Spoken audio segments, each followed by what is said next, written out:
Mahigit 32 matataas na kalibre ng baril, bala at pampasabog ang isinuko ng 10 taga-suporta ng Abu Sayyaf Group sa Zamboanga City. Ang balitang ito ay hatid ni Patrolwoman Joyce Franco.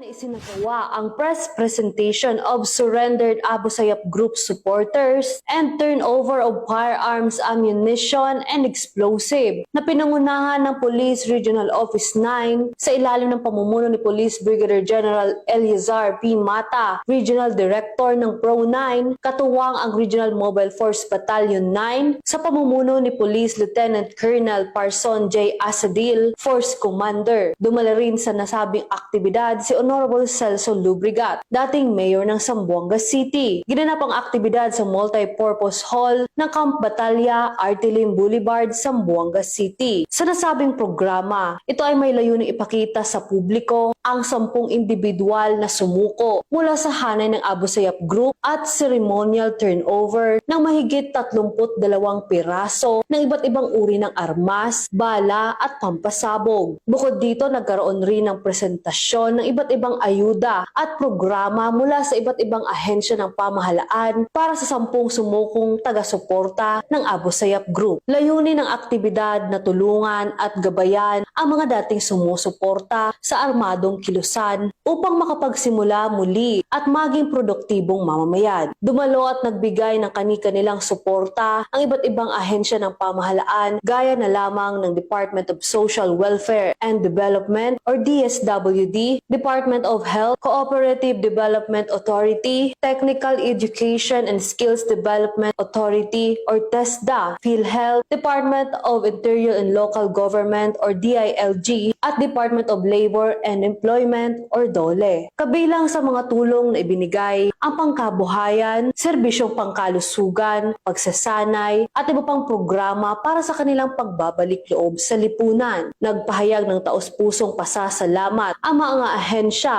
at ang kapulisan, lalo na ang PRO-9 sa desisyon ng mga dating sumusuporta sa ASG na talikuran ng karahasan at muling magtiwala sa pamahalaan. Binigyan diin ng kapulisan na ang hakbang na ito ay patunay na posible ang pagbabago kung may bukas na puso at pagtutulungan. Ayon sa mga opisyalis ng kapulisan, ang pagbabalik loob ng mga dating rebelde ay isang tagumpay ng pagkakaisa at malasakit, hindi lamang sa kapulisan at militar, kundi pati na rin sa mga ahensya ng pamahalaan at ng komunidad. Sa patuloy na programang ito, inaasahang mas marami pang magbabalik loob upang tuluyang makamit ang kapayapaan at kaunlaran sa rehiyon.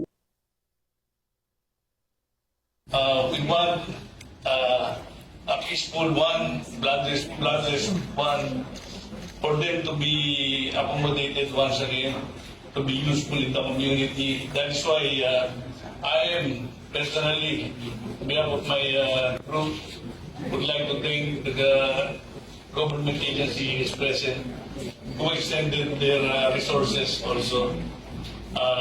My commitment here is until mabigyan natin sila, maging stable sila for livelihood nila, na hindi na sila ma-encourage to join those violent extremists or armed lawless element here operating in the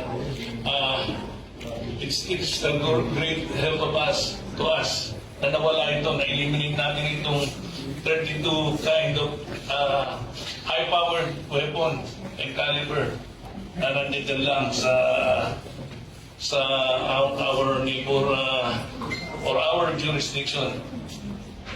And thankful to those former supporters of the Abu Sayyaf Group. Now we call them as our friend rescue from the violent extremist group or lawless element group.